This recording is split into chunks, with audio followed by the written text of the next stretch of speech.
সর্বনাশ 2025 থেকেই পৃথিবী ধ্বংসের কাউন্টডাউন শুরু, কমবে বৃষ্টি, শিউরে ওঠা রিপোর্ট দিল বিজ্ঞানীরা।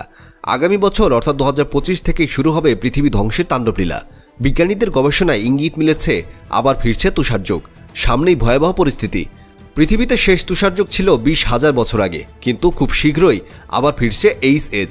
সেক্ষেত্রে সমুদ্রের সিংহভাগ জলই জমে বরফ হয়ে যাবে, পৃথিবীর বহু অংশ ঢেকে যাবে বরফের মোটা আস্তরণে। চরম বিপর্যস্ত সময়ের মুখোমুখি হতে চলেছে জনজীবন। বিজ্ঞানীরা জানাচ্ছেন আজ থেকে 2.5 মিলিয়ন বছর আগে সমুদ্রের বরফ থেকেই সম্ভবত তুষারযুগের সূচনা হয়েছিল, কিন্তু এখন কেন আবার ফিরছে আইস এজ? বিজ্ঞানীরা জানাচ্ছেন এর মূল কারণ গ্লোবাল ওয়ার্মিং এর কারণে তাপমাত্রা বৃদ্ধি পাচ্ছে, গলছে হিমবাহ। এশিয়া, আমেরিকা, ইউরোপ এমনকি ভারতেও বর্ষায় বৃষ্টির জন্য দায়ী গালফ স্ট্রিমের ওয়াটার কারেন্ট। কিন্তু বর্তমানে এই ওয়াটার কারেন্ট দুর্বল হয়ে পড়েছে। গবেষণায় দেখা গেছে আগামী 1000 বছরে এই ওয়াটার কারেন্ট পুরোটাই ধ্বংস হয়ে যাবে, যার সূচনা হয়ে যাবে 2025 থেকেই। গালফ স্ট্রিম ওয়াটার কারেন্ট হলো একটি শক্তিশালী সমুদ্র স্রোত, যা মেক্সিকো উপসাগর থেকে উৎপন্ন হয় এবং উত্তর আটলান্টিক অঞ্চলে জলবায়ু নিয়ন্ত্রণ করে। এর উষ্ণ জল একটি প্রাকৃতিক কনভেয়র বেল্ট হিসেবে কাজ করে, ইকুয়েটর থেকে মেরুগুলির দিকে তাপ বহন করে। এ কারণেই সব দেশে আবহাওয়া পরিবর্তন হয়, গ্রীষ্ম, শীত এবং বৃষ্টি আসে।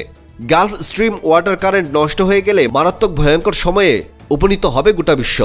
বিজ্ঞানীরা আশঙ্কা করছেন উত্তর আমেরিকা, এশিয়া, ইউরোপ এর তাপমাত্রা 10 ডিগ্রি সেলসিয়াস কমে যাবে, ফলে উত্তর গোলার্ধের বহু অংশ শুরু হবে আইস এজ। বিজ্ঞানীদের মতে গালফ স্ট্রিম ওয়াটার কারেন্ট থেমে গেলে বরফের ঝড় হবে, বৃষ্টি হবে না, ফলে ফসলের ফলন কমে যাবে, দুর্ভিক্ষের পরিস্থিতিও দেখা দিতে পারে। উত্তর আমেরিকার পূর্ব উপকূলে সমুদ্রপৃষ্ঠের উচ্চতা দ্রুত বৃদ্ধি পাবে, ফলে শহরগুলো জলে ডুবে যাবে।